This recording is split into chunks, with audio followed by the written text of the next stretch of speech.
నాగార్జున గారు 22 నెలల కాలంలో 3,33,321 కోట్ల రూపాయలు చంద్రబాబు నాయుడు గారు అప్పు చేసి ఆల్ టైమ్ రికార్డ్ దేశంలోనే ఆంధ్రప్రదేశ్ని టాప్లో నిలబెట్టినటువంటి ఘనతను కొట్టేశారు.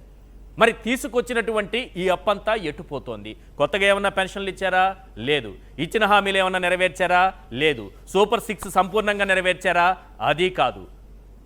పోనీ క్యాపిటల్ ఎక్స్పెండిచర్ ఏమైనా పెట్టారా? అభివృద్ధి కోసం ఏమైనా ఖర్చు చేస్తున్నారా? అది కాదు. మరి ఏమైపోతుంది?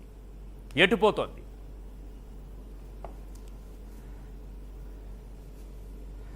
తెలుగు ప్రజల మనస్సాక్షి సాక్షి టీవీ ప్రేక్షకులకి వీక్షకులకి ముందుగా నా నమస్కారాలండి. అదేవిధంగా ప్యానెల్లో ఉన్నటువంటి పెద్దలు ఇంద్రనీల్ గారికి మీకు ముందుగా నా నమస్కారాలు తెలియజేస్తున్నా. ఆంధ్రప్రదేశ్ రాష్ట్రం ఆర్థిక విధ్వంసంలో అగ్రభాగాన వెళ్తున్నటువంటి వైనాన్ని ఈరోజు దేశ ప్రజలందరూ గమనిస్తున్నారు. ఈరోజు వాస్తవానికి మీకు ఒక విషయం చెప్తా వినండి. చంద్రబాబు నాయుడు గారు ప్రతిపక్షంలో ఉండగా జగన్మోహన్ రెడ్డి గారు ఆంధ్రప్రదేశ్ రాష్ట్రాన్ని శ్రీలంక చేస్తున్నాడు, ఆంధ్రప్రదేశ్ రాష్ట్రం ఏదో మంగోలియా అవుతుంది, అంబోలియా అవుతుందని ఏదో చెప్పాడు. కానీ చంద్రబాబు నాయుడు గారు అధికారంలోకి వచ్చిన తర్వాత శ్రీలంకకి ఎవరైనా వెళ్ళారు అని అంటే నారా లోకేష్ గారే వెళ్తున్నారు, ఇంకెవరు వెళ్ళట్లా. ఆయన ఎందుకు వెళ్తున్నాడు? కొలంబోకి ఎక్కువగా వెళ్తుంది నారా లోకేషే కానీ మరొకరు ఎవరు వెళ్ళట్లా. మరి క్రికెట్ మ్యాచ్ చూడడానికి వెళ్తున్నారో మరి అక్కడికి వెళ్ళి కొత్తగా ఐపీఎల్లో ఒక టీంని కొనడానికి చర్చలు జరపడానికి వెళ్తున్నాడో లోకేష్ గారికే తెలియాలా. మనం చెప్పడం ధర్మం కాదు కాబట్టి కొత్తగా ఐపీఎల్ సీజన్ లో ఏదైనా ఏమన్నా కొనడానికి ఒక ఏర్పాట్లు జరుగుతున్నాయని వింటున్నా. మీరు రాష్ట్ర ప్రజల మెదళ్లలో ఒక చుక్క అలా డ్రాప్ వదిలి వెళ్ళిపోతారు. మేము ఆలోచిస్తూ కూర్చోవాలి. ఇంకా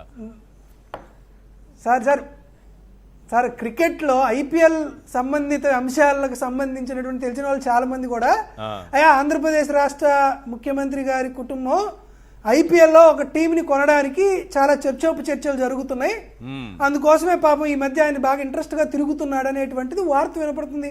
మంచిదే కదా, లోకేష్ గారికి పాపం ఓన్లీ హెరిటేజ్ ఒకటే ఉంది. ఏమో కొత్తగా ఏమన్నా ఐపీఎల్ కొత్తది కొంటున్నారో ఏమో, మరి సన్ రైజర్స్ కొంటున్నాడో ఆర్సీబీ కొంటున్నారో ఏమో తెలియాలి, మరి మనకు తెలియదు. వస్తే సంతోషమే.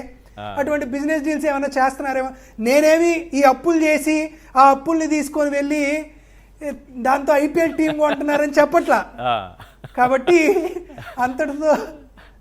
అంతటితో సంతోషించాల్సిన విషయం. సరే, ఈరోజు జగన్మోహన్ రెడ్డి గారు ఈ రోజు పెట్టినటువంటి ప్రెస్ మీట్ తో దాదాపుగా ఇది 24వ ప్రెస్ మీట్ అనుకుంటా రమారమి 22 నెలల్లో. 24 ప్రెస్ మీట్లో 23 ప్రెస్ మీట్లో జగన్మోహన్ రెడ్డి గారు చెబితే కూటమి ప్రభుత్వంలో 164 మంది ఎమ్మెల్యేలు ఉన్నారు, ఇబ్బడి ముబ్బడిగా ఎమ్మెల్సీలు ఉన్నారు, పైగా ఎంపీలు ఉన్నారు, మంత్రివర్గం ఉంది, సుదీర్ఘ అనుభవం ఉన్నటువంటి ముఖ్యమంత్రిగా ఉన్నటువంటి చంద్రబాబు నాయుడు గారు ఉన్నారు, డిఫాక్టో ముఖ్యమంత్రి నారా లోకేష్ గారు ఉన్నారు, వీరిద్దరిని మోసేటువంటి పవన్ కళ్యాణ్ గారు ఉన్నారు, వీరందరూ ఉన్నారు కదా. ఈ రోజు ఆంధ్రప్రదేశ్ రాష్ట్ర ప్రజల నుండి వీరందరికీ ఒక సవాల్ విసురుతున్నా. నిజంగా మీరు మూతి మీద మీసం ఉన్నటువంటి రాజకీయ నాయకులు అయితే జగన్మోహన్ రెడ్డి గారు మాట్లాడినటువంటి ఏ అంశాన్ని కూడా ఖండిస్తూ ఆధారాలతో సహా సాక్ష్యాధారాలతో సహా జగన్మోహన్ రెడ్డి గారికి ఒక పొలిటికల్ కౌంటర్ ఇవ్వడానికి మీకున్నటువంటి ఏ నాయకుడు ఎందుకు ధైర్యం చేయలేకపోతున్నారని ప్రజల తరపున అడుగుతున్నా. రావచ్చు కదా, పయ్యావుల కేశవ్ గారు రావచ్చు కదా. జగన్మోహన్ రెడ్డి గారు ఏం చెప్తున్నారు? ఫిజికల్ డెఫిసిట్ అంటే ఇది. ఆంధ్రప్రదేశ్ రాష్ట్రంలో జగన్మోహన్ రెడ్డి గారు ముఖ్యమంత్రిగా అంటే ఆయన ముఖ్యమంత్రిగా ఉన్నప్పుడు ఫిజికల్ డెఫిసిట్ టు ఎక్స్పెండిచర్ 25.59% ఉంది. సుదీర్ఘ అనుభవం ఉండి విజనరీగా పేరొందినటువంటి చంద్రబాబు నాయుడు గారు తనకు స్వీయ డబ్బా కొట్టుకున్నటువంటి చంద్రబాబు నాయుడు హయాంలో అది 39.74% ఉందయ్యా అని ఒక పెద్ద చిత్రపటం వేసి గ్రాఫ్ చూపించి అంకెలతో గణాంకాలతో జగన్మోహన్ రెడ్డి గారు వివరించారు కదా. ఇది తప్పని చెప్పడానికి ఏ రాజకీయ నాయకుడు ఎందుకు ముందుకు రావలేకపోతున్నారు అనేది మేము అడుగుతున్నాం. జిఎస్డిపి పర్సంటేజ్ అనేది జగన్మోహన్ రెడ్డి గారి హయాంలో ఫిజికల్ డెఫిసిట్ 4.111% మాత్రమే ఉంది. విజనరీగా డబ్బా కొట్టుకున్నటువంటి చంద్రబాబు నాయుడు గారి హయాంలో అది 5.89%కి ఎగబీకింది అని జగన్మోహన్ రెడ్డి గారు కేటగిరికల్గా ఒక ప్రెజెంటేషన్ చెప్పారు. దానికి సంబంధించినంత వరకు మీరు ఎందుకు మాట్లాడలేకపోయారు? ఎందుకు ఎవరు సమాధానం చెప్పలేకపోతున్నారు? ఎందుకు భయపడుతున్నారు? జగన్మోహన్ రెడ్డి గారు చెప్పింది వాస్తవం కాదు అని మీరు చెప్పలేకపోతున్నారు. ఎందుకు చెప్పలేకపోతున్నారు అనేది మేము అడుగుతున్నాం.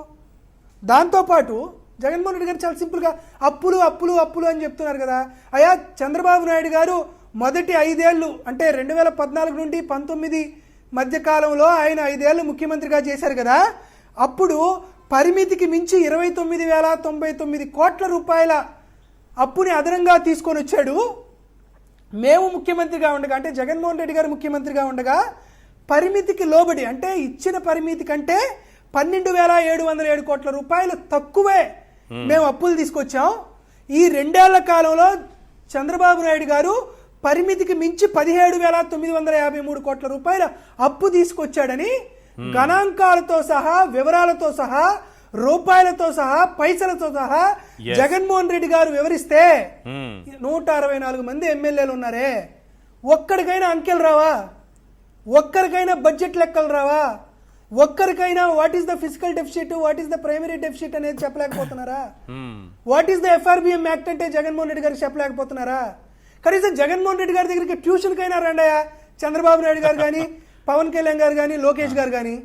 ఒకవేళ లోకేష్ గారు వస్తే మరి జగన్మోహన్ రెడ్డి గారు చెప్తే ఆయన అర్థం చేసుకునేటువంటి కెపాసిటీలో ఉంటారో లేదో తెలియదు కానీ కనీసం పవన్ కళ్యాణ్ గారు, చంద్రబాబు నాయుడు గారు జగన్మోహన్ రెడ్డి గారి దగ్గరికి ట్యూషన్కి వస్తే ఈ 3 ఏళ్ల పాటు అయినా ప్రభుత్వాన్ని ఎట్ట నడపాలా, ఎలా ఉన్నటువంటి మన రిసోర్స్ని ఎలా ముందుకు తీసుకొని వెళ్ళాలి, ఏ విధంగా ప్రజలకి మనం సరైనటువంటి సదుపాయాలు కల్పించాలి, ఏ విధంగా బడ్జెట్ మేనేజ్మెంట్ చేయాలనేది కనీసం ట్యూషన్ అని చెప్తారు కదా.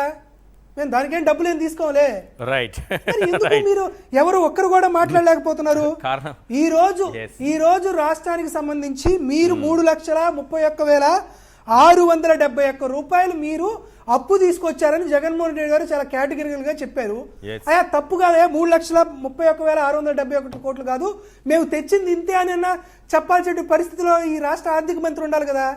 అసలు జగన్మోహన్ రెడ్డి గారు మాట్లాడుతుంటే ఏదో ట్రిగ్నామెట్రీ లెక్చరర్ ఇంటర్మీడియట్ లో చెప్తుంటే వెంటే కూర్చొని ఏం అర్థం కాకుండా దిక్కులుగా చూస్తున్నట్టు పవన్ కళ్యాణ్ గారు, పయ్యావుల కేశవులు గారు చూస్తుంటే మాకు ఆశ్చర్యం అనిపిస్తుంది.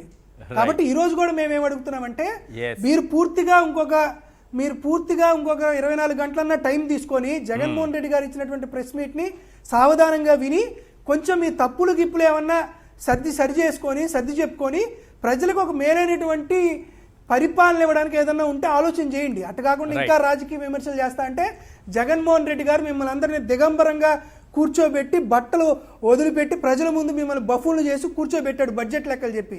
ఇటువంటి వ్యక్తి మీరు ఎందుకు బడ్జెట్ సమావేశాలకు రారు, మీరు ఎందుకు అసెంబ్లీకి రారు అని అంటున్నారు. ఇక ఆయన అసెంబ్లీకి వస్తే మీ పరిస్థితి ఏందో మీరు అర్థం చేసుకోండి. కాబట్టి మేము విజ్ఞప్తి చేస్తున్నాం ఆంధ్రప్రదేశ్ రాష్ట్ర ప్రభుత్వానికి, మీరు బడ్జెట్ ని మిస్మేనేజ్మెంట్ చేయకండి అని మాత్రం ఆలోచన చెప్తున్నాం. మంచిగానే చెప్పారు అందరికి. మీరు వస్తే కనీసం డెఫినిషన్స్ అయినా చెప్పండి. జగన్మోహన్ రెడ్డి గారు ఆధారాలతో సహా ప్రూవ్ చేశారు కాబట్టి. నాగార్జున గారు చెబుతున్నట్టుగా ఎన్బిసి అంటే ఏంటి, ఎఫ్ఆర్బిఎం అంటే ఏంటి, జిఎస్డిపి అంటే ఏంటి, రెవెన్యూ లోట్ అంటే ఏంటి, ద్రవ్య లోట్ అంటే ఏంటి, అలాగే క్యాపిటల్ ఎక్స్పెండిచర్ అంటే ఏంటి, వీటి కనీసం డెఫినేషన్స్ అయినా నేర్చుకొని రండి అని పిలుస్తున్నారు. అప్పుడైనా వస్తారేమో చూద్దాం.